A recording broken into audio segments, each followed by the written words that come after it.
Welcome to Pinnacle's NFL Best Bets for Week 3. Anthony Bruno joined by Scott Cullen on behalf of Pinnacle. Week 2 was kind of a bloodbath in the NFL. For the second straight week, the biggest favorite on the slate lost straight up. And last week, all the underdogs were cashing, it seems. So it was a crazy week. I feel like we say that every single week in the NFL, but we're going to try to hit some winners in week 3. So Scott, let's not waste any time. Let's go to you for your first best bet on the week 3 slate.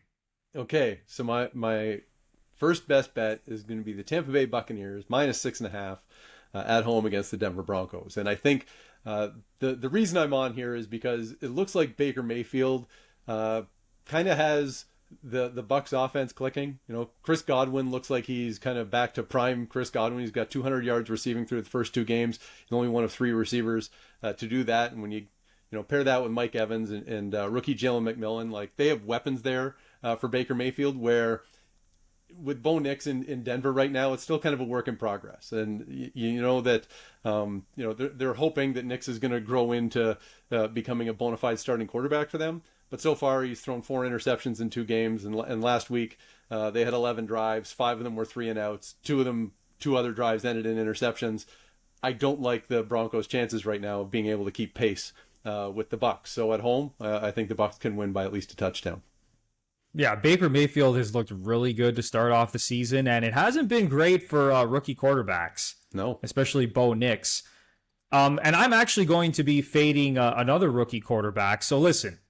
I know the Colts are 0-2. I know they lost last week to Malik Willis, who I said might be the worst quarterback in football. But I am riding the Colts again in week 3 on the money line at home against the Chicago Bears. So, listen, I know the Colts have been absolutely gashed on the ground. They've given up a league-high 474 rushing yards through 2 games. And because of that, they are actually dead last in time of possession. So it's been a rough go for the Colts. But listen, the Bears have not been able to run the football effectively. They are 22nd in the league in rushing success rate, and their offense has just been pretty bad this season. They're sitting 30th in EPA per play, and Caleb Williams, he hasn't looked good at all. He has yet to throw a touchdown through 2 games. It just doesn't seem like he has a ton of confidence right now, and actually the only quarterback with a worse EPA per play this season is Bryce Young, who's now been benched for Andy Dalton. So I think this Bears offense is still a work in progress. Listen, I know their defense has looked really good, and their defense won them that week 1 game against the Tennessee Titans. But I'm willing to bet on the Colts here to get their first win of the season at home. I think that they've left a lot of big plays on the field. They're an explosive offense. I think if they're just able to possess the ball a little bit more here, maybe have some more designed runs for Anthony Richardson. Give the ball to Jonathan Taylor. They're going to be getting Josh Downs back at wide receiver. And then on the other side of things, Keenan Allen, he's still dealing with a heel injury, so he might not play again this week. So I am betting on the Colts to finally win a game this week, Scott. Persistent, Anthony. Go right back to that well. But you know what? Unless the Bears can do the same thing that the Packers did, where they just run and run and run, then yes, it makes sense for the Colts. I mean, it didn't make sense for the Colts to allow that much on the ground against Green Bay, like how they didn't just keep more guys in the box and force Malik Willis to pass. These are the things we can do in retrospect. But so if you're gonna maybe react here and hope that Indianapolis comes with a better defensive game plan, then yeah, force Caleb Williams to beat you, because so far it's looked pretty difficult for him.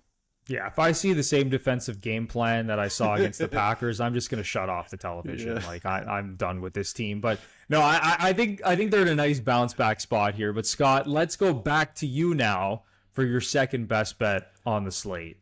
My second best bet is going to be a player prop, and I'm taking New Orleans Saints running back Alvin Kamara over 63.5 rushing yards against the Philadelphia Eagles. The Eagles ranked 31st in defensive DVOA through 2 weeks. They gave up 84 rushing yards to Josh Jacobs, gave up 97 to Bijan Robinson last week. So Kamara, who has 198 rushing yards through the first 2 games and looking kind of prime Alvin Kamara right now, I think he can get 64. going up against Philadelphia in week 3. Yeah, how about this Saints offense? They are humming right now, man. Like, they look so good. And we talked about this last week where we weren't exactly sure how good the Saints were, and then they just completely destroyed the Cowboys. They've set an NFL record for points scored through the first 2 weeks.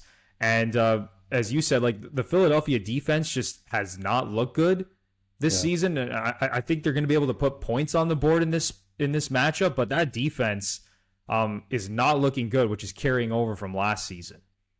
So anyway, hopefully that's another winner.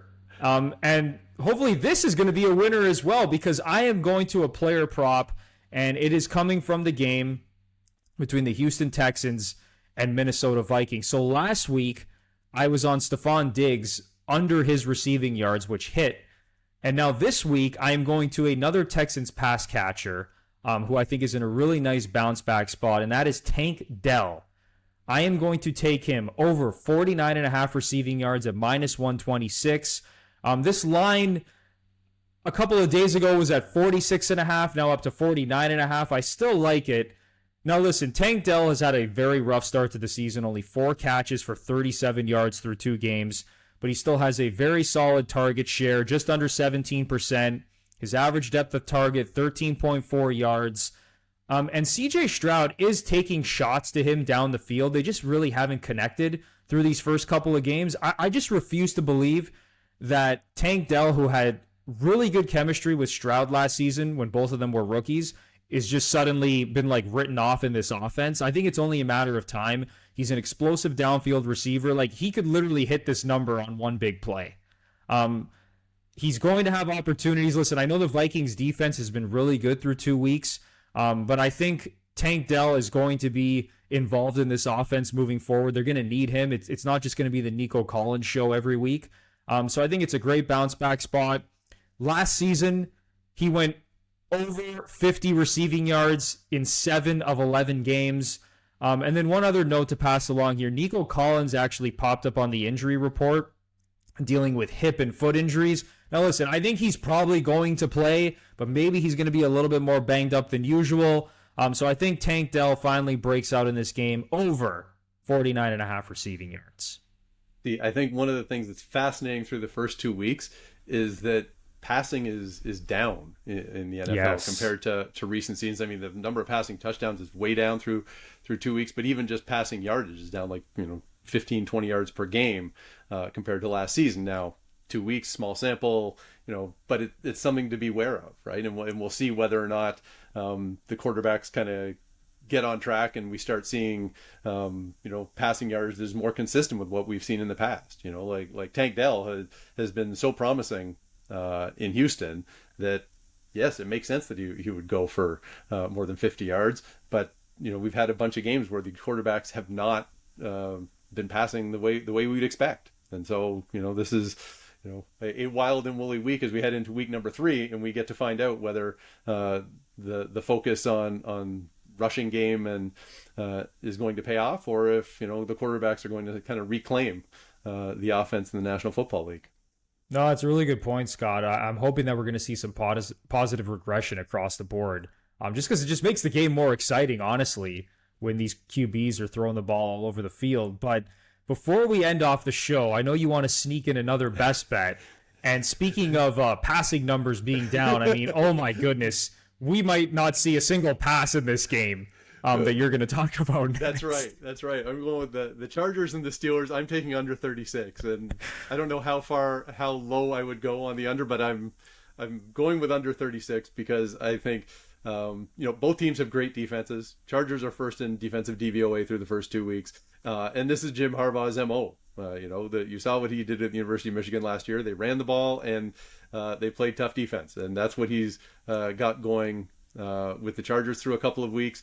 And the same with the Steelers. The Steelers running Justin Fields at quarterback. He's passed for 273 yards through 2 games, which doesn't sound like very much. It's only 1 yard behind Justin Herbert, and so you can look at it and think, look, Justin Herbert has potential to go, for 350 yards and multiple touchdowns, but he also doesn't have much of a receiving core around him. I mean, their big strength so far for the Chargers has been J.K. Dobbins. And so if they're going to grind out yards on the ground and play tough defense, I think this is another game that can be low scoring, because that's what both teams want. And so that's my my bonus pick for this week. No, I'm 100% tailing you on this pick. I know it's a low total, but I still think it's going to go under the number here. I mean, you said it. Both of these defenses through 2 weeks have looked really good.